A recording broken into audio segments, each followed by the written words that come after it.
Hi കൂട്ടുകാരെ, good morning. നമുക്കിന്ന് അല്പം നെല്ലിക്ക ഒന്ന് ഉപ്പിലിട്ടാലോ? നമുക്കൊരു ശകലം നെല്ലിക്ക ഉപ്പിലിടാം. ഇത് കണ്ടാൽ നല്ല ഒന്നാന്തരം നെല്ലിക്കയാണ്. ഇത് ഫ്രഷാണ്. കാരണം ഇവിടെ അടുത്ത വീട്ടിലെ പിന്നെ റംബൂട്ടാൻ പറിക്കാൻ വരുന്ന ആൾ തമിഴ്നാട്ടിൽ നിന്നോ എവിടുന്നോ കൊണ്ടുവന്ന് നല്ല സൂപ്പർ നെല്ലിക്കയാണ്. അതിനെ ഞാൻ കണ്ടത് ഒരു ബോട്ടിലോട്ട് ഇങ്ങനെ പറക്കിയിട്ടു. കണ്ടോ, നമ്മുടെ കുപ്പി ബോട്ടിലാണ്, പ്ലാസ്റ്റിക് അല്ല. അതിനകത്ത് ഉപ്പിട്ട്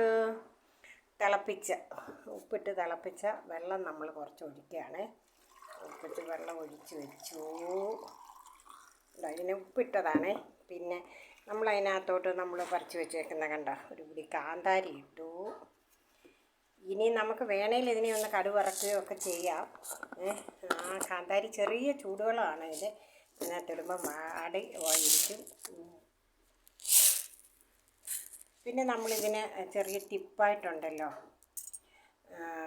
ഒരു ശകലം ഉലുവായും കൂടി ഇട്ടു കേട്ടോ. അപ്പം നമുക്ക് നമ്മുടെ നെല്ലിക്ക ഉപ്പിലിട്ട് നന്നായിട്ട് ആറിയിട്ട് അടച്ച് വെക്കുക. സൂപ്പറായിരിക്കും, അടിപൊളി.